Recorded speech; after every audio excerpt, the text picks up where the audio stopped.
So, you've been listening to us for a little while. So we've dragged you through a lot of things, haven't we? You create your own reality. You said, oh, yay. And then you said, oh, no.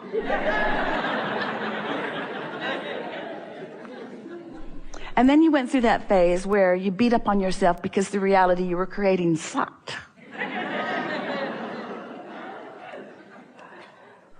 And then we began talking to you about, with a stronger emphasis, that you are vibrational beings, which is hard for you to accept at first.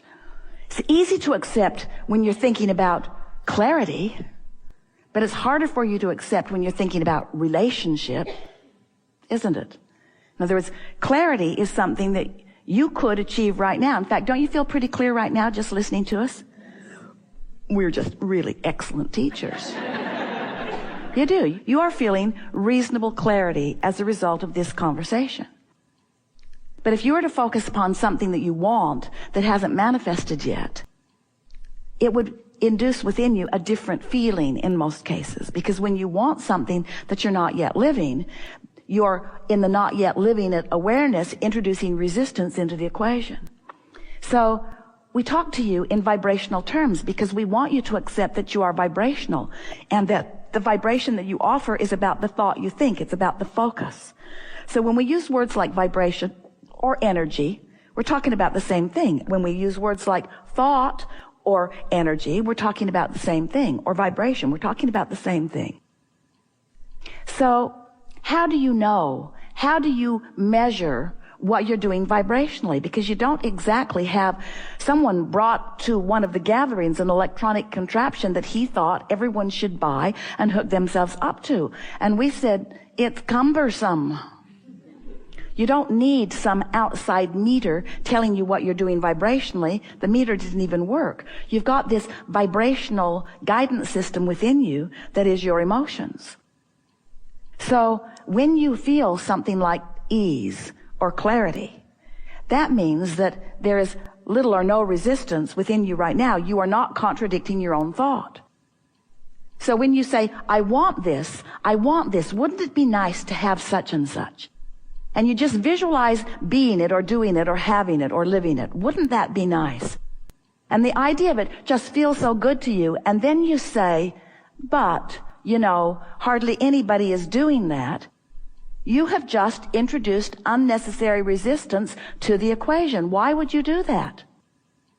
Because you've been trained to be realist. You've been trained to be objective. You've been trained to weigh the pros and the cons and the pluses and the minuses. And we say, you've done enough of that. You've sifted through enough and put enough in your vibrational reality to keep yourselves busy for 20 or 30 lifetimes. This is the phase of your life where what you're wanting to do is purify or clarify your vibrational flow. And you do that by caring about how you feel when you think the thought.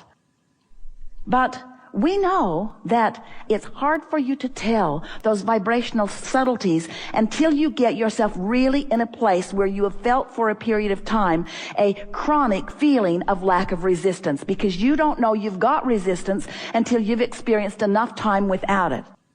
Does that make sense to you? And so in the beginning, when people would come to us and they would say, what's the best thing that you can teach us? We would say meditation. Because it's easier for us to teach you to have no thought than it is to teach you to have pure positive thought. Because you've got enough momentum going on enough thoughts that are resistant in nature. In other words, don't you sort of automatically introduce resistance? Isn't there a but to almost everything? And do you know the reason that you do that is because you're trying to explain to others where you are. We wish you would cut that out. Trying to explain to others why you're where you are. I'm standing here. I really want that. But well, you're not ever going to do that again without remembering us playing with you here today and reminding you that you, in those kinds of verbal or mental offerings, are introducing unnecessary resistance into your vibrational patterning, which is just bogging you down. So, we're wanting you to realize that as you stand in any moment in time and think a thought, that you are offering a vibration that with as little as 17 seconds is going to gather momentum. Because at that 17-second mark, another thought, vibrationally equivalent, is going to join it, which is going to speed the process. And then, if you maintain that, another thought like that is going to join it, which is going to speed the process again. And then, if you maintain that for another 17 seconds, this is not much time, is it? Once you cross that 68-second mark, there is significant enough momentum going that your experience is now going to be affected. Esther bumped into a handful of people in the hotel last night.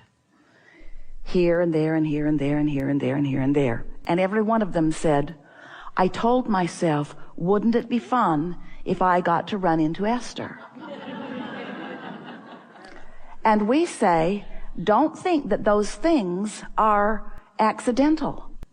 They are orchestrated by your non-resisted thought. And in every case, it was a wouldn't it be nice feeling. It wasn't, I've got a desperate problem that I need to talk to you about, and maybe if I could get you aside, you could give me some insight. Esther met no one like that, and you were in the hotel.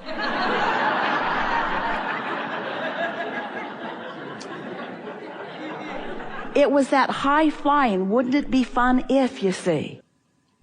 When you make a promise to yourself that you want to fly high, and we're going to talk to you what we mean by that flying high soon.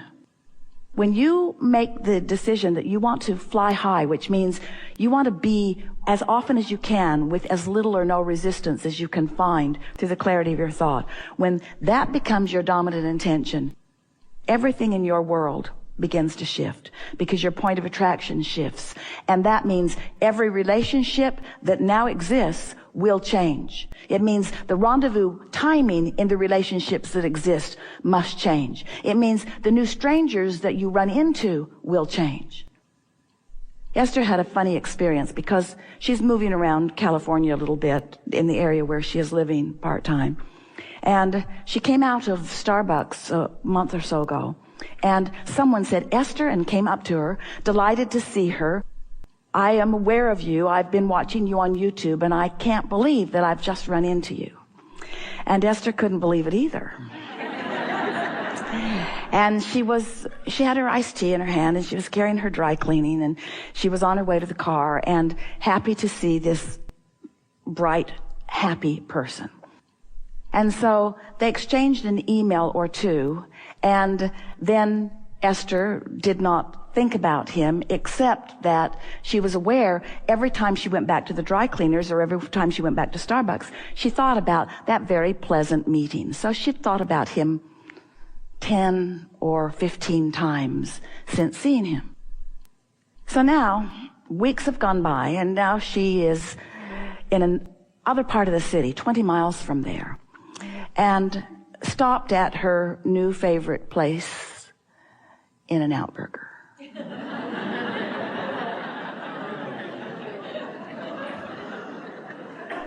Went inside and washed her hands and ordered her cheeseburger and got a big cup for a drink, and then is on the phone with her daughter Tracy, which is something really fun to do when eating lunch.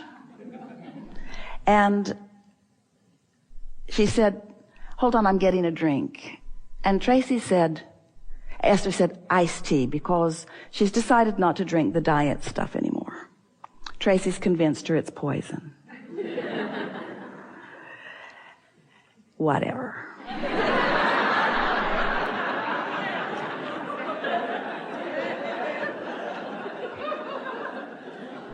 It is as you believe it to be.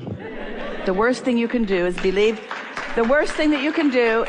something that isn't good for you and drink a lot of it. That is not a good equation. So she's on the phone with her daughter, and she's saying, I'm getting a drink, iced tea, I'm getting iced tea. And Tracy is saying, and how do I know that you're really getting iced tea? So Esther said to the total stranger standing next to her, tell her it's iced tea. So this very nice man speaks into the telephone, it's iced tea. And Tracy says, and how much did you pay him? And Esther said, tell her how much I paid you. $20. So Esther has now sort of embarrassed herself because she is really having way too much fun with strangers. And she looked around and there were a fair number of people looking in her direction. And now she has her bag of burger and her very large drink and her purse and her keys and her phone. And she's making her way to her car, thinking, I'm not really presenting myself very well in this moment. And then getting in the car was very tricky, but she managed to get in without spilling anything on anyone. And when she got home, there was an email from her Starbucks friend who said, did you really get iced tea? He'd been standing there somewhere in the vicinity, witnessing the whole thing. And Esther is thinking, this is a law of attraction story. In other words, he's been active in my vibration. Of course the universe would bring him to me again. Now, this all seems inconsequential and maybe unimportant, but we want you to know these are the things that make up the hours and the minutes and the days and the weeks and the years of your life. In other words, what you are doing, how you are feeling, there isn't anything that Esther wants more than fun. And apparently she's developing a new fun friendship because she keeps having fun in odd ways and this person keeps showing up.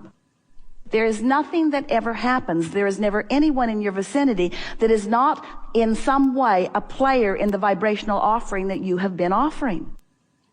Esther is realizing she's just had a few fleeting thoughts about this person and he's showing up in her experience in a very not freakish, not lucky, in a very orchestrated by law of attraction way. Can you imagine what's happening with the thoughts that you're doing on purpose? Can you imagine the effectiveness of the universe who could line up things for you that you want if you weren't introducing resistance to them with your own contradictory thought, but? You see what we're getting at? Esther didn't introduce any resistance into this idea of this young man. He was just fresh and bright and beautiful and something to think about, and there was no contradictory thought in her vibration. So he represents all things that you think about without resistance, who will come into your experience with the same magnitude of the thought that you've been offering. In other words, it's a casual meeting, and so that's the equivalent. In other words, it doesn't mean there's something big and meaningful. It doesn't mean that she should seek him out. It means it's a demonstration to Esther that that light thinking with that lack of resistance produces that. Would you like to do some less light thinking? Would you like to do some more concentrated thinking? Would you like to think more deliberately about more things? And would you like to do it with the same light ease? The same absence of resistance? Because when you do, the universe will bring that person right to you again. And the 20-mile radius, it's not a 20-mile radius.